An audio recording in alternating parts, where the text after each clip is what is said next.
Pues mira, es una de las preguntas que más me ha gustado de todos. ¿Qué se siente?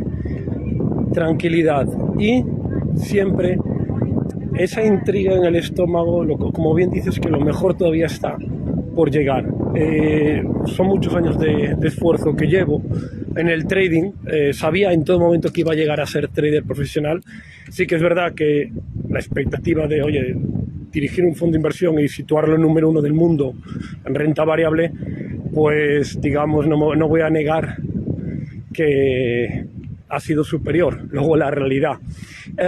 Y ahora mismo es verdad que esto es una bola de nieve que combina tu pasión, lo que haces, con una forma de vida en la cual cada vez pues voy haciendo, digamos, menos cosas, más centrado exclusivamente en el fondo y en disfrutar la vida, en jugar torneos de por cuando me apetece, irme a Las Vegas a ver un concierto de AC/DC si me apetece, correr un San Fermín